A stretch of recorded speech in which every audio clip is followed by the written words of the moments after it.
Mm. There we go.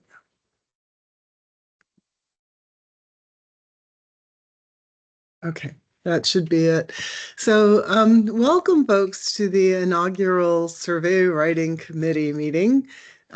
You all have an awful lot of work to do. And so the first couple of things you have to do are actually fairly simple. The first, well, maybe fairly simple. Compared to everything else you have to do, probably are.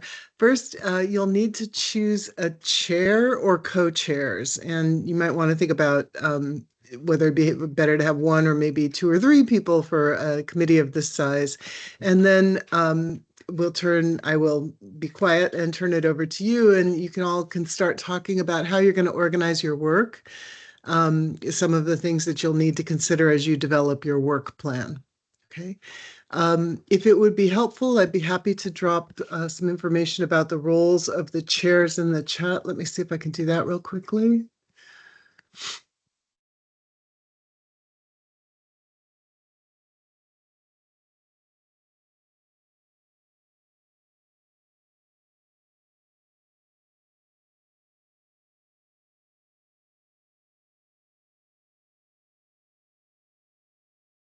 Okay, there. So those are the roles that the chair or chairs has.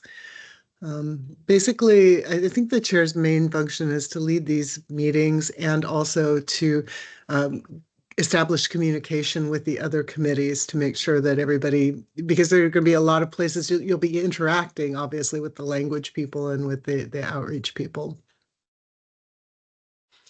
So is there anyone who feels like this is a role that they are able to take on at this point in time? Or is there anyone who'd like to nominate someone else who they think would be good at this? Is it possible we could have a chair and two co-chairs?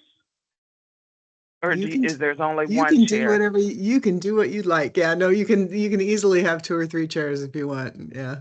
Okay, I would like to co-chair the committee, but I wouldn't like to chair the committee. So I would like to work with since I already co-chair the bigger committee, I would like to co-chair under someone who will head the committee.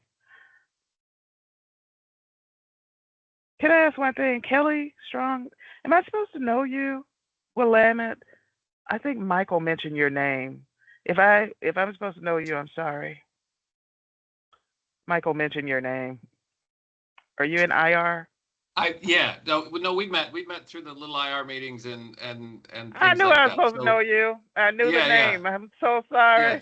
Yes. No, not at all. And Hey, again, we I'm IR just people. a day on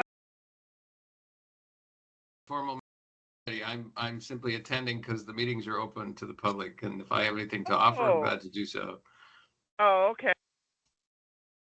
I saw your name. I want to set up a phone call. We need to talk. I need to do some interviews. So let's talk. Okay. Anybody else?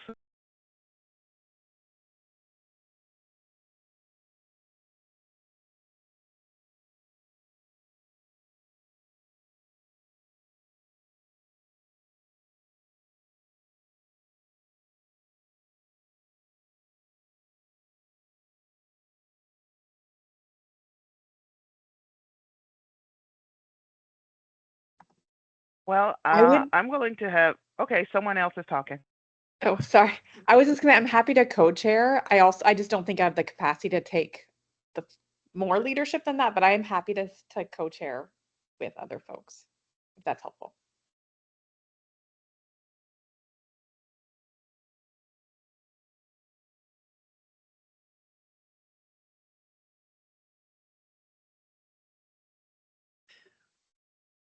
So I understand, students, that you have unpredictable schedules coming up, but I think it would be absolutely lovely to have a student as a third co-chair on this, if possible.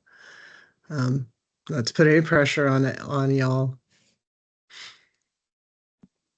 I can try. I'm happy to try being the third co-chair if you guys are happy to accept a student being a co-chair. I will be a senior, will be busy, but I'm good at committing to things that I said yes. So yeah, I'm happy to be a co-chair. And it's I don't know whether we're supposed to select a chair if we have 3 co-chairs here. I think No. I don't think that's like something too necessary as long as like we can work with each other well. So yeah. Okay, all right. Kevin, we need to take a formal vote on the co-chairs? We don't have quorum. Is that okay for this purpose? A quorum isn't necessary for the Okay. subcommittees. So, Okay. but I mean, it's like that for the other subcommittees. It's just kind of open discussion and acceptance of volunteers. So, I think that would be fine for here too. If like nobody has any further discussion or objections, then we have 3 coaches. Okay. Appointed Adea, Caroline, and Belle as co-chairs. Thank you all so much. Okay, I'm going to step back now because it's your meeting.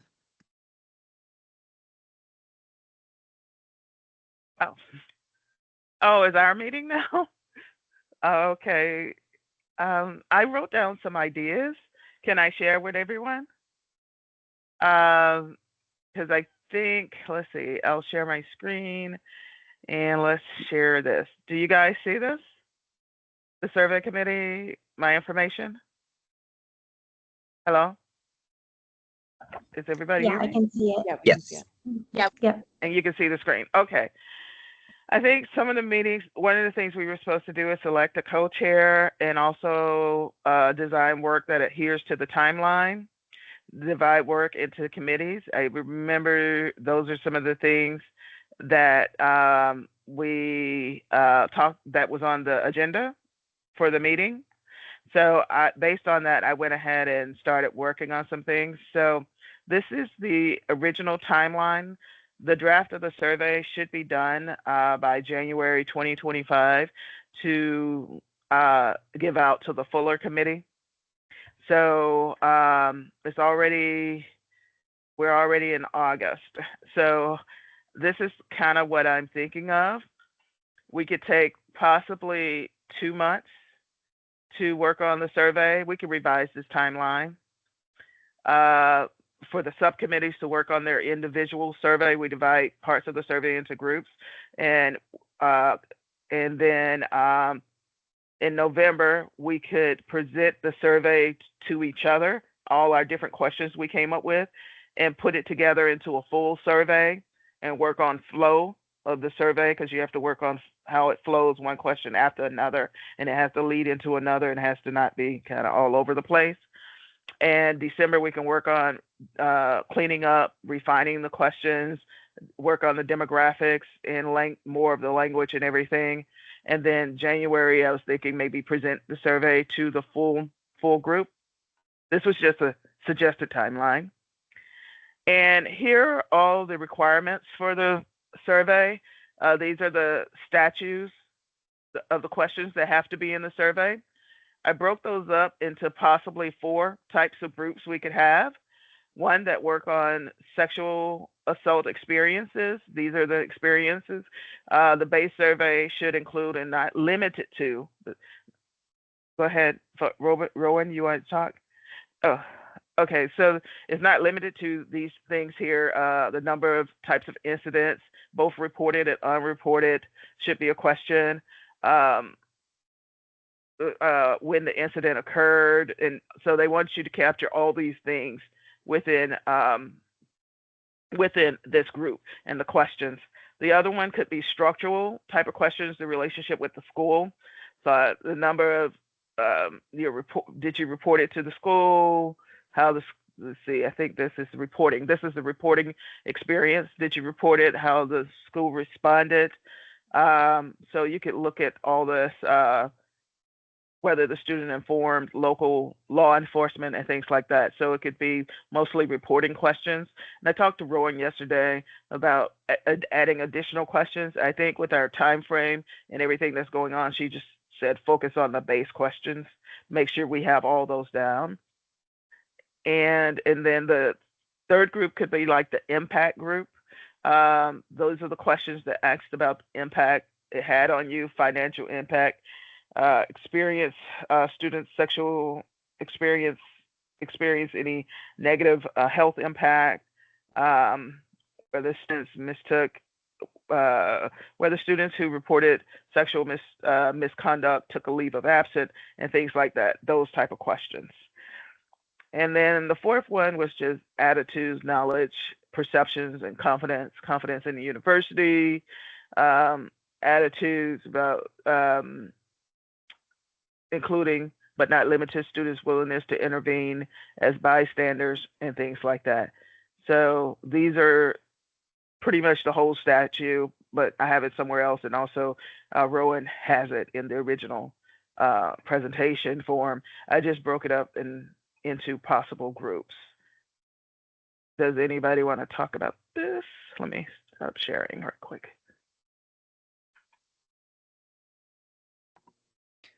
I'll just say thank you. I appreciate the work ahead of time and the opportunity to start breaking it into groups. I personally feel really good with the timeline. I'd love to maybe start how everyone, if everyone feels good with the timeline, or if anyone thinks any adjustments need to be made. I agree. I think the timeline is really well written out, and I think it gives enough time for people to work on things, especially if the subsections themselves are like working on like a shared document or something, wherever that could be, just so it can be collaborative, but also go smoothly. So I agree. It's a great timeline, Adea. Thank you. Rowan and Kevin, I do have a little question. Given Juliana mentioned a shared document, is it okay for us to use Google Doc to work on it? Is there any like restriction or requirement on what kind of like shared document that we can use for this purpose?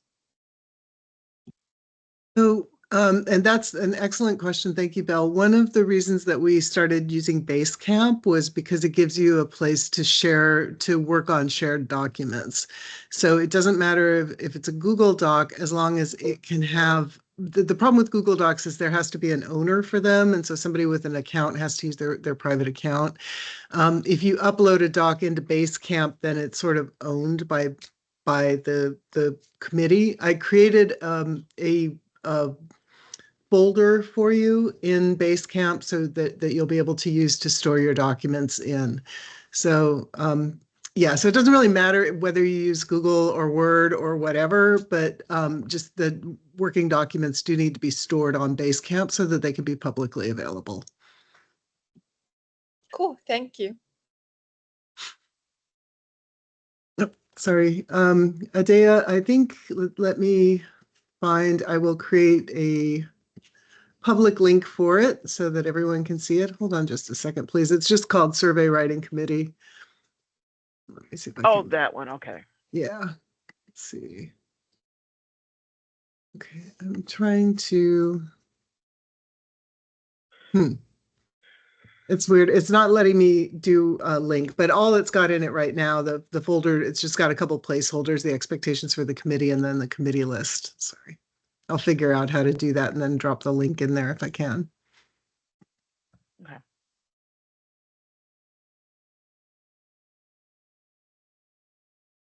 So I was thinking, like, it'll take us, since we're basically comparing, Rowan has had some annotated um, questions from several competitive comparison surveys, and we could look at those surveys questions, and according to whatever group we're in, looking at those, that how they frame those questions and compare it. I think we just have to really think about the language and best practices. So, like, language, do we want to go very explicit? Did someone put something in your mouth and your blah blah blah in your whole, do we want to go explicit, or do we want to be less explicit, or something like that? So we want to compare it and see which language, the language we think should be adopted, or the type of language. And I think the lady from Maryland, was it Maryland? She said one of the things that they changed in the revised survey I was hoping that I had the best practices thing. I was going to work on it last night and I didn't get a chance to do it. But one of the things I remember her saying is when she did the revision, the answers, instead of having so many choices, they started grouping them and clumping them together to make it easier. So hopefully we could like work on I'll work on, or someone will work on a best practices that we know from survey development, also from what the two consultants that came and told us about that before we all each go out into our own groups. But what do you think of the type of groups? Or yeah, Al, go ahead. I think that's a great idea. I think it's really helpful to set some guidelines before you break into the smaller groups.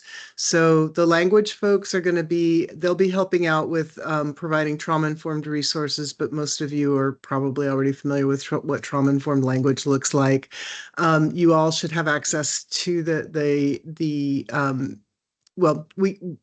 what I would suggest is that you think about. Okay, so some of the pitfalls in survey development, and everybody here who's written a survey knows this, is you always ask questions that are interesting, but not necessarily useful, right? So thinking about, okay, asking yourself first off, is this question required by statute? Okay, so maybe limiting yourself to that, because the biggest problem with these kinds of sexual misconduct surveys is that they get so long because the questions get so intricate and involved, right? What use is it if you have, is it important to break it down by it was oral contact, it was vaginal contact, right? Is that useful to you? How are you going to use the information? So thinking about that and maybe coming up with some scopes of, we expect that the information will be used to help improve resources on campus and improve prevention efforts. And then sort of thinking about how you're going to tie those questions in there. That might give you some way of sort of helping to set up some guidelines. And then, Adea, and you are certainly well versed in this kind of stuff. And Kelly, I'm sure that your input would also be helpful if you have anything to add to that.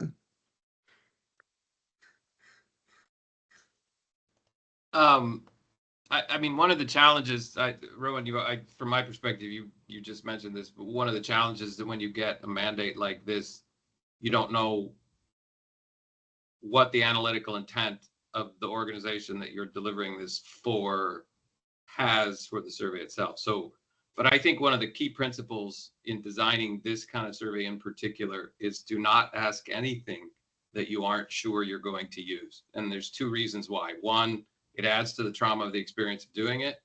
And two, it greatly increases the chances that people aren't going to finish the survey, or they're not going to take it, or they won't take it the next time, or any of those things. So you want to be sure that what goes on is kind of the maximum minimalism, right?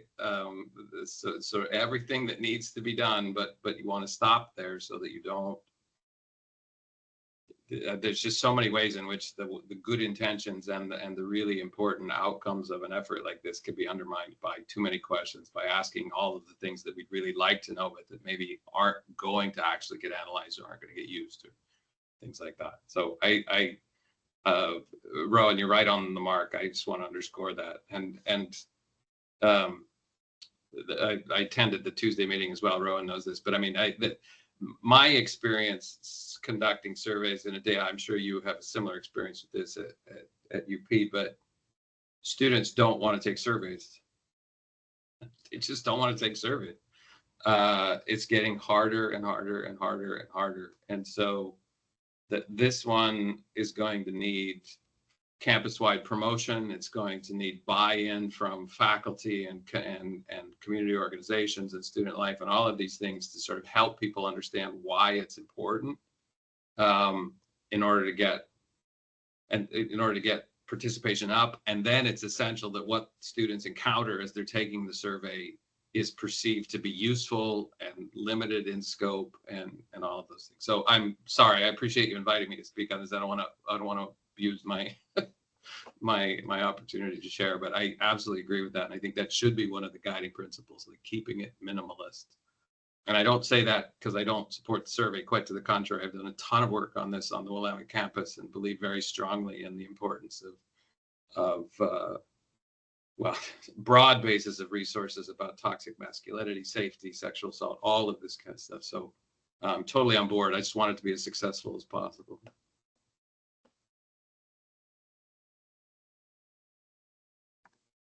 Something I feel like I'm hearing, I'd love to hear feedback on. Adea, I appreciate your recommendation of creating like a best practices sheet for everyone to consider as part of that. Like I'm hearing that there's several steps we need to take before we jump into the smaller groups, considering that scope, best practices. I'm also wondering if part of this best practices is if we have like a mini assessment tool that we can utilize based on this specific conversation of what we add in, what we leave out, to ask like each question, like ask ourselves 3 questions. Why do we like, to what end essentially, and just making sure that we're really building that into the process. Because I know I don't have a lot of experience with surveys, and I know how easy it is to get into the weeds unintentionally because we're in it. We're so deep in it, we're forgetting what the viewer is experiencing. So if there's interest in that, does anyone have any tools like that so we don't have to recreate any wheels?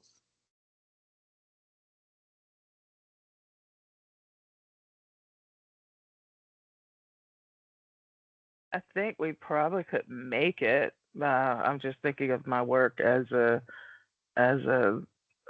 on interviews. So we have an assessment, all these things we have to check off, and we have these green light, red light, whatever we're going to measure it on. So let's say, is it using a certain type of language?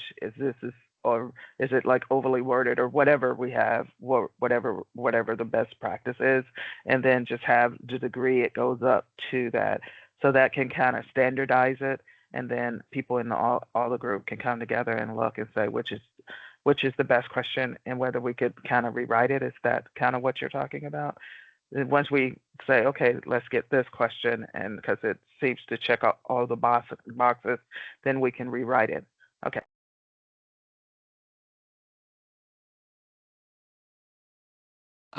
If I may, I've taught survey design multiple times, and I have textbooks. I will check. I would imagine there is already a prefabricated checklist for, does your question do A, B, C, and D? And I'll if I can find that, I'll share it, forward it to Adea to bring to the committee and to put in your public spaces for you. I'm sorry if this is I was gonna say what Rowan just shared is a great place to start. She shared a document that pretty much hit all our committees, implementation, everything. It had so many, if you read through that document, you could highlight. Even reading it, I found 10 new things in it that would be great for when you're looking at surveys.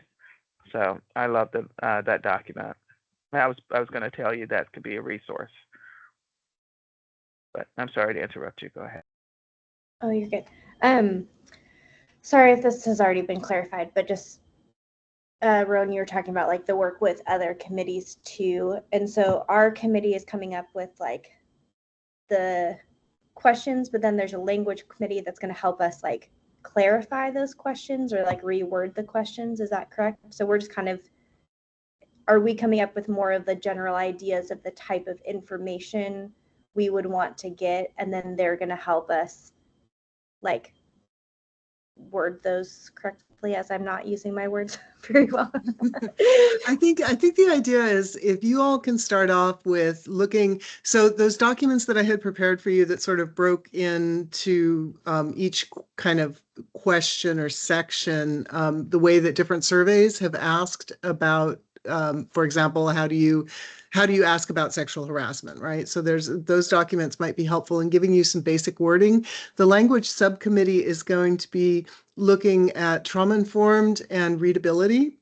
So that's one thing. Oh my gosh. Have you guys ever tried to write for an 8th grade reading level? It's not easy, right? It's really kind of tricky to get your language, especially if you've got your brain in academia, like most of us do. So so they're going to be helping with that. But I think you need to think about what questions do we need to ask and what's the best way to ask that question.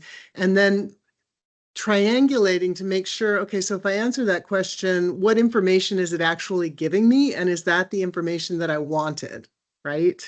Because you can get that. And then they will help simply with the review on that. But they're going to be like your final editors. So you're responsible for the bulk of the work. Sorry. So yeah. I'm wondering if under those circumstances, we need to get it to them before December. Because I think that was the timeline, which I loved the timeline. Or maybe it was November. And then I think we got it to him November a day, if you could remind us of the timeline. And then we had December to edit. Hold on one moment. I think I don't have the full timeline, but I think this is our full timeline for this committee. After this committee, it goes to them automatically. Then they have, I think, 2 months to work on it. Am I right, Rowan?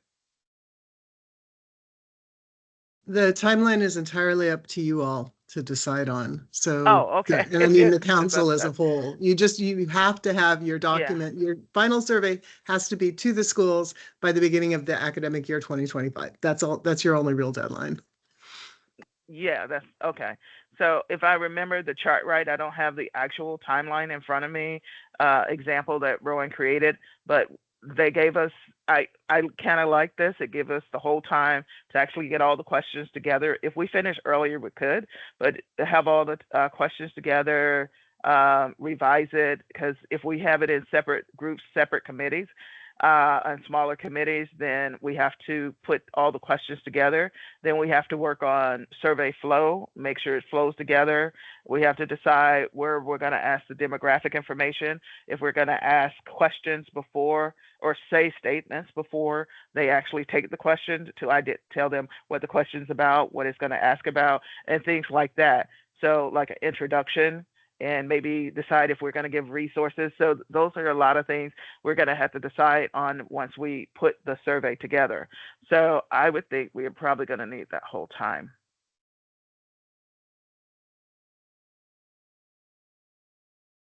Kelly? Sorry? I just said, what?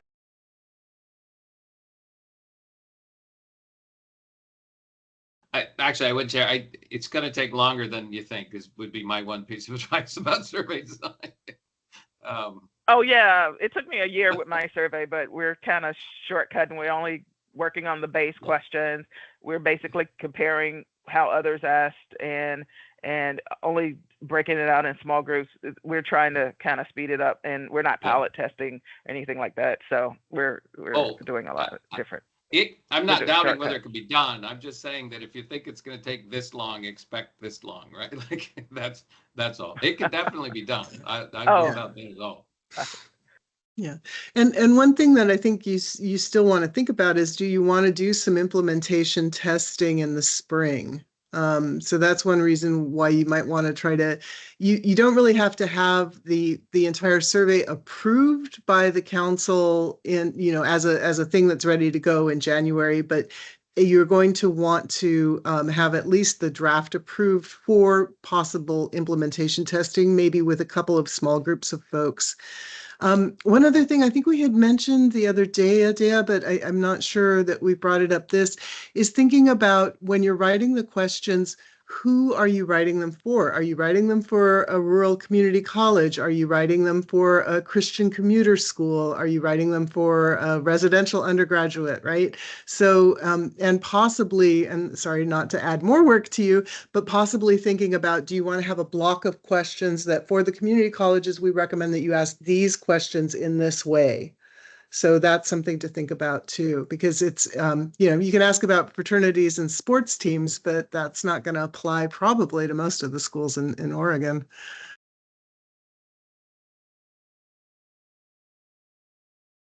So you're thinking about the phrasing changes. So it's the same question, but the phrasing changes depending on the particular community. So that is kind of like the add-on that they can switch and change depending on the community and flavor that they have. Oh, that's really interesting.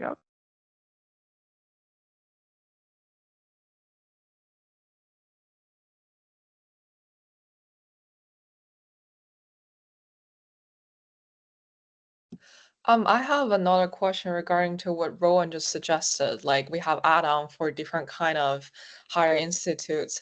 Because what we don't want to do is that we do other groups tests. So is that something that the language committee gonna work on?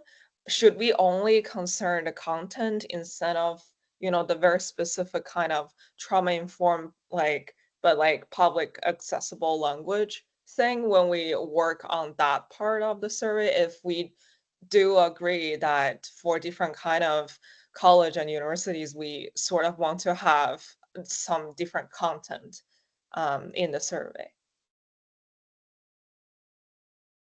Yeah, I think you would want, if you decide that you want to go that way, then you probably would want to talk with the language subcommittee and just make sure that you were clear on that. Because again, you can divide the work the way that you think makes most sense, but you can't really assign them work. So, yeah.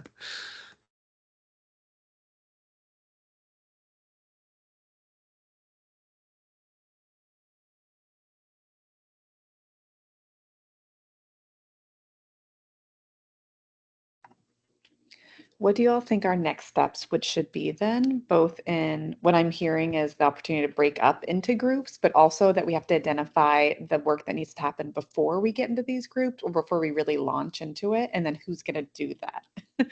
Those are the three things that I'm thinking of. I'm not sure if I'm missing anything or there's anything you would change.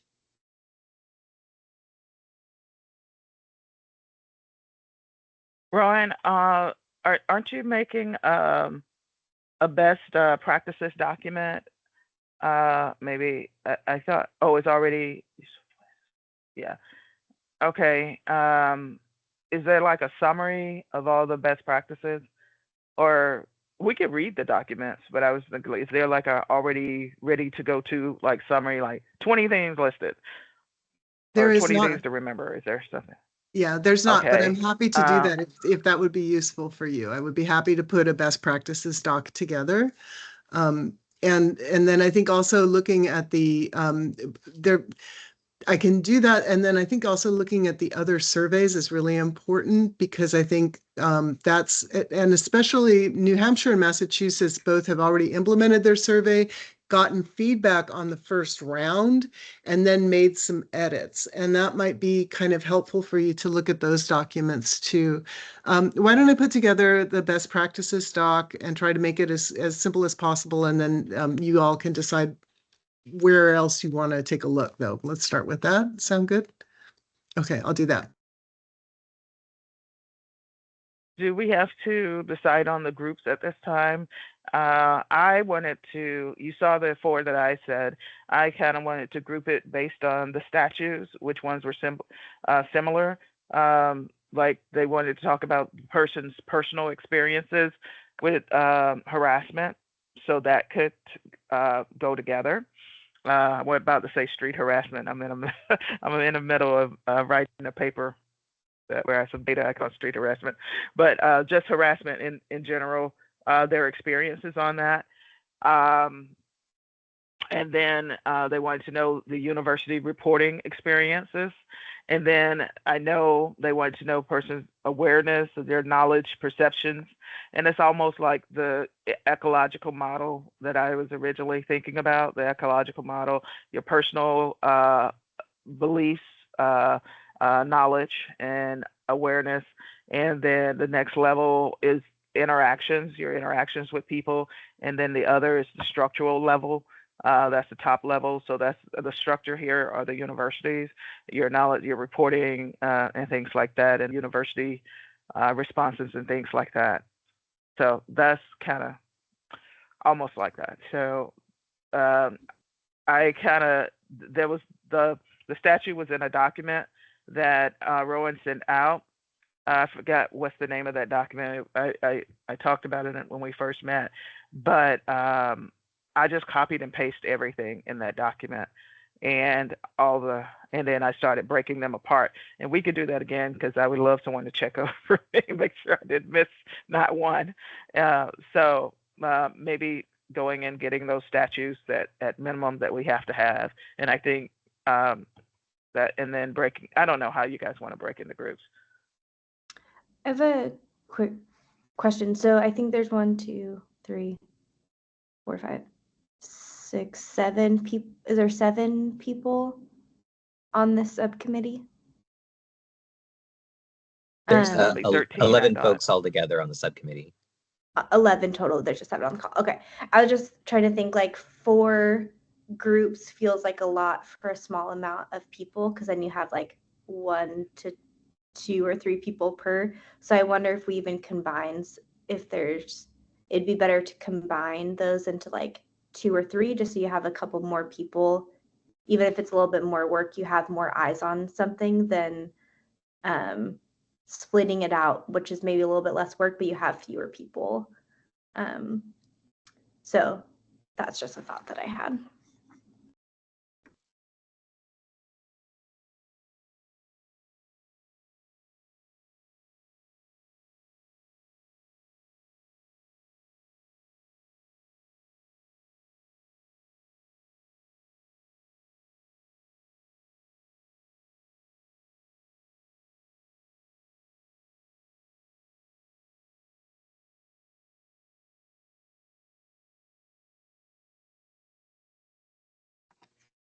Carly, I appreciate that suggestion. How would we, I'm trying to think through, Adea, you've already done so much work on this. I'm trying to think through either how we can, as you mentioned, Adea, like making sure we compare it to the statute again to make sure nothing's missed.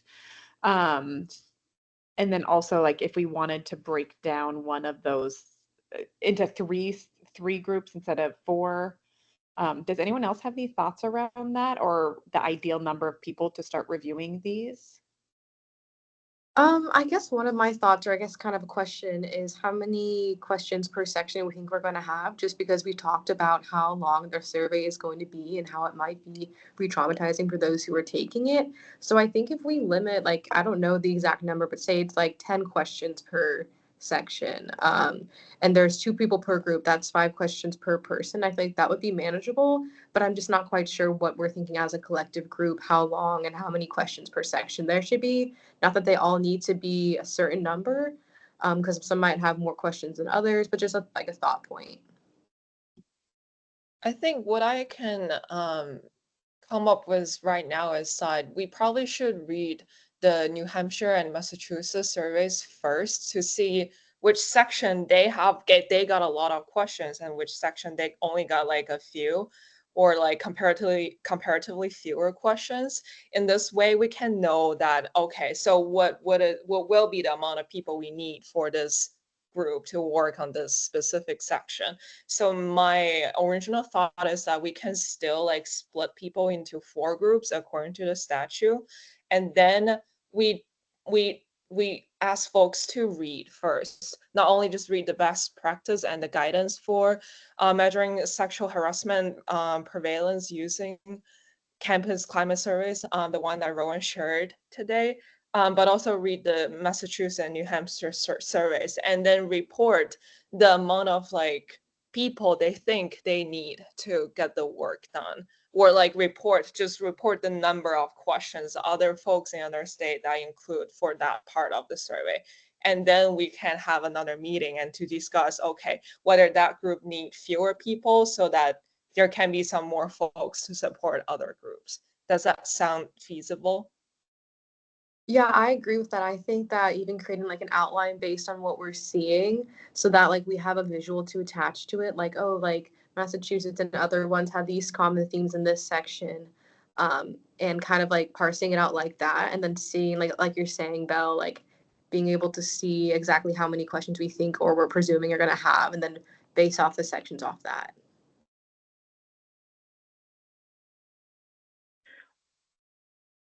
I was envisioning, can anybody hear me? Can anybody hear me? Yes, we Okay, can hear great. you. I was thinking of, let's say, interactions. There's like, let's say there's 5 questions or information that is in the base requirements that we have to know. So I was thinking of looking at, these are some of the annotated base survey questions. This is what New Hampshire's base survey, and here are the questions that they asked. And you could maybe we could look at, let's see, you could look at the questions and see which ones answered it and how they, and compare across across all these annotated surveys. And then there's other actual surveys, the actual completed surveys that's not annotated, and you can look at the surveys themselves and see how they answered that question, or let's say they wanted to know the frequency of the harassment, and you could just see how they asked the frequency question, whether it was follow-up or how they did it. Is that kind of what you're saying that you want to do?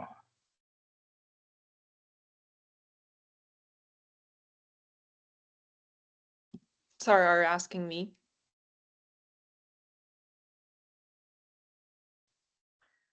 I think I was asking the whole group, but yeah, Belle, is that what you're saying you want to do? Because we have to compare across surveys based on the statute that we want to replicate. And I don't know whether, I was thinking we're going to look at the whole totality of the survey itself and also look at the annotated notes. She does have some Rowan does have some best practices here when thinking about language for these surveys. She's already started all this trauma informed and everything, whether we have to decide whether we're going to do explicit and things like that. So I don't know. Maybe I'm missing something. What you said. Oh yeah. So I definitely think that document is very helpful, and like we should read that document first before we like finalize how many people should be in this group, and or maybe how many groups we need to have. Yeah, that's part of what I said. And also like I think the most important thing is that but right now, like because right now we are discussing like how many people we should have in each group and how many groups we should have so that it's like a reasonable amount of people in reasonable amount of group. So like I think reading all the documents that other people have already created for like creating the survey and the survey content is very helpful. And then we can come back and to like say say the amount of questions we probably will include for this part. And then we can then like reassign or like finalize the groups that we are going to have. Does that make sense? Yes, that makes sense. I think 3 groups would be fine. But I've already read this. The reason why I said 4 groups is because I thought we had 13 people, which I said, oh, that means we'll have 3 people per group. So I went ahead and divided it that way, assuming we had 3 people per group. But I do think a minimum of 3 people per group is needed. So, but yeah, I've already kind of read all this stuff and brought it into like best practices. These are the New Hampshire, Massachusetts people, the document that she just shared, and I think another fact sheet on creating surveys. And I would love best practices that Kelly knows as well and wants to share. So maybe us doing some reading, but will that mess up the timeline? Or how will that, if we spend the time between now and the time we meet reading and doing all that, how will that affect a timeline in getting started and working in the groups? It seems like that would just set us up well. Like, I think because this is our first subcommittee meeting, that gives us more information and a plan moving forward. And then that feels like it'd set us up well to then start, versus if we're trying to do that and meet with our subcommittee, but we don't quite know what we're doing yet.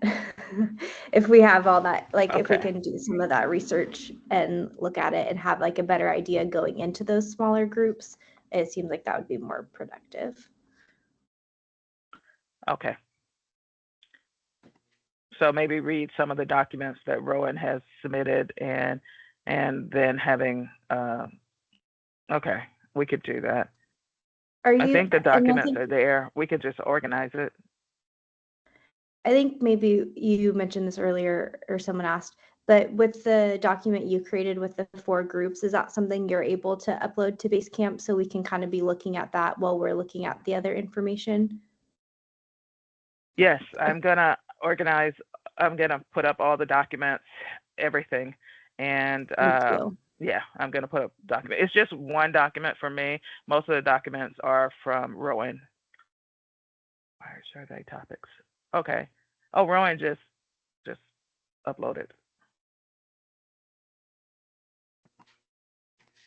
I'd like to recommend, with the amount of time we have left, that we could use this time to be really explicit with this group, and then what our communication plan is with people who aren't here around what we want to review. Because I think I have a good idea what we want to review, but I'm sure I'm missing it still. So like the explicit list, and then who wants to email it out to everybody who's in this group, and then also when we want to meet next, if we want to determine this now or the method of which we'll figure it out. Because if we can meet in 2 weeks, for example, that and give us 2 weeks to review it, if that I'm throwing out that number, if that feels okay to everybody, then we can also start saying how often do we have to meet so that we can stick with our timeline.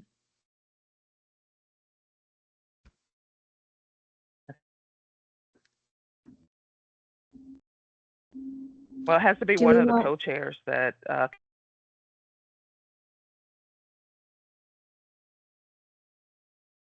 well, I was thinking it has to be one of the co-chairs that does the communication. So Belle, Caroline, anybody?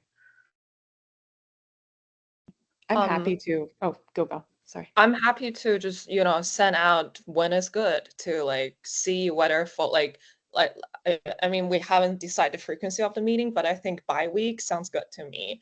I can definitely send out when is good to people so that I can figure out when is the best time for us to meet, and then maybe set up the meeting with Roa and Kevin if I'm not pretty sure whether like I presume that both of you guys need to be on the meeting, right? Yeah, if I could just, I'm happy to send out when is good. I'm doing that for other committees as well. The only issue that we have is that these have to be publicly noticed meetings.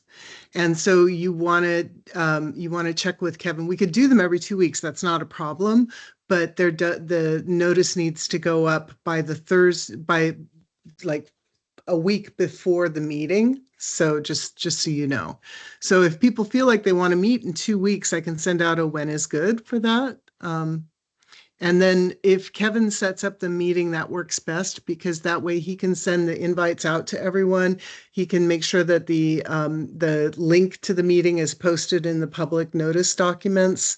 And he can also then record the meetings, which we need to be doing. So, or at least providing notes for. Yeah. Yeah, that sounds good. That sounds Okay. good. Thank you. So now what is folks' idea about the frequency of our meeting? Does bi-weekly sound good to people? I think since the amount of work we have to do, and because we have to pretty much get the ball going and have everything together so that other people can do theirs, meeting once a month probably wouldn't be effective for us. We would probably need to go ahead and get started. So 2 weeks reading the background, reading everything Rowan has given us, looking at what we have to do, looking at the statutes, maybe looking at other surveys and how they did it, compare it to what's best practices are, what the best practices are, and then when we meet again, decide on the meeting in 2 weeks. So yeah, okay, okay, go ahead.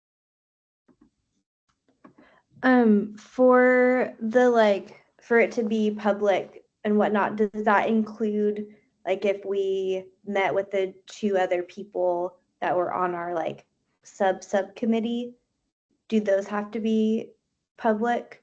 So if we're like on the group that's looking at one of the sections. It does, yeah. So that's yeah. As each subcommittee subdivides, it's all public, needs to be noticed as public meetings. Yeah. Okay, because I was gonna say, trying to figure out how to like work with our certain area. Is it possible we could? I was thinking of that. I was thinking that. Is it possible we could just have us meet again in 2 weeks, but not have that as set as us meeting every 2 weeks, but having the full subcommittee meet once a month, but our team maybe meet every 2 weeks or something like that. Something is it, and just have this just to get us started for this month. We just meet 2 weeks, twice within 1 month. And then after we get started, we start meeting monthly.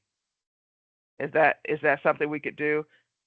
Because I don't want us to wait a whole month to see each other again to kind of get started. Just to get started, we just meet twice so we could get settled on some things. But then once we break into subgroups, let's say 3 subgroups or 2 subgroups or however we decide after reading the documents, then we can decide the frequency for those subgroups. Or the subgroups decide for themselves the frequency they want, or however that goes. I don't know. That sounds good to me.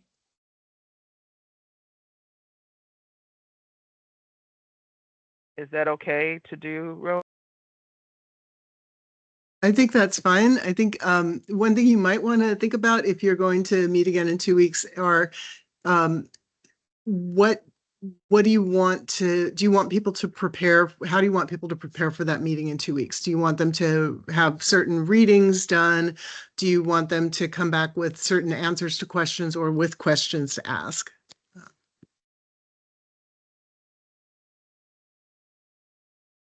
Yes. I have a let me go ahead and share my screen. I've broken your information down into like best practices, which has the New Hampshire, Maryland. Was it Maryland or Massachusetts? I'm sorry. Yeah, I have all the best practices done that I could find from the things that you supplied, and reading through that was helpful. Let's see. Also, I have the annotated surveys done that you've already started, and I put those into one thing, and you already have it there, but I just put it in folders. And also, I was going to put actual surveys that are being administered right now, just looking through that. But at least starting with your work, reading over your work and looking over the best practices, I was thinking would be mandatory reading, and coming out of that with, and also maybe all the base statute requirements, putting all that down, what has to be in the survey and the questions, so we could decide how to break things up. I'm going to put my suggestion, but maybe just having all that listed. So I would think that's minimally kind of required for the next meeting. That's kind of what I think. So Massachusetts, yeah. What do you think, Rowan? I think that's a really good place to start. I think the other thing I realize is that I have a copy of Willamette's 2023. Kelly, is that something you were working on, the head survey? Yeah, I was responsible for that. What do you have a copy Okay. of? I have a copy of the spring 2023 campus climate survey report from Willamette. Oh, okay. Do you, I'm wondering if you would if you'd like to share that as a resource for the. Let me check with one other person and make sure that it is cleared for public circulation. I assume if you I got have it off the must be. website. Yeah, I got it off your Oh, website. No back okay. channels. Oh, if that's the case, then sure, I could share it. Okay. Or you could, if you want to, Sure. just to save the step, you're welcome to upload it if you want to share. Okay. All right, I'll go ahead and put it on our Basecamp. Yeah.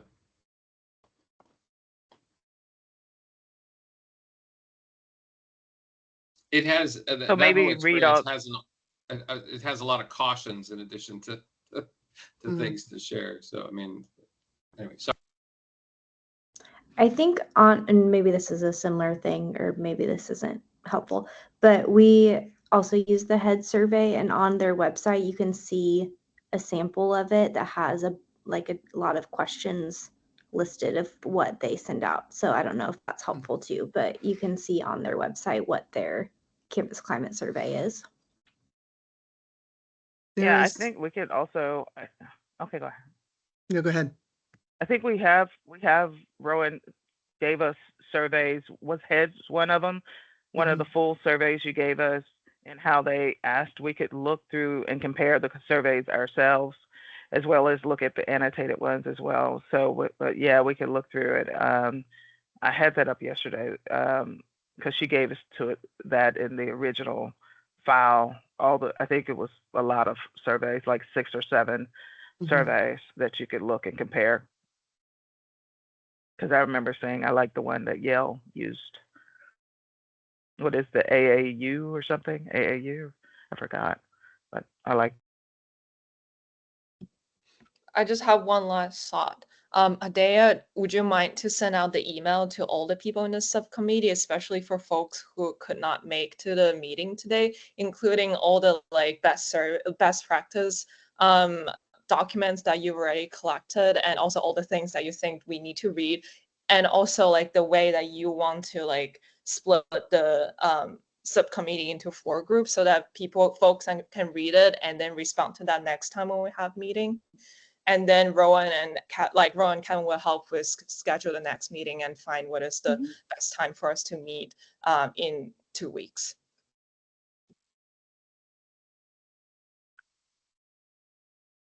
Yes, that's fine. Great.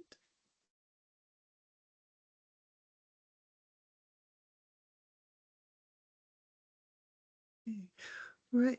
So just checking in on time, it is 10 a.m. So I'm going to send out, I'm going to develop a quick best practices kind of checklist, hopefully get some feedback on that and send it out to you, or send it out to you and get feedback.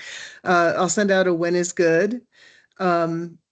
And Adea, you're going to share your notes with the group. If you want to forward that to me, I can send it out to everyone if that's easier for you. So always happy to do that. And anything else that you want to accomplish today before we close?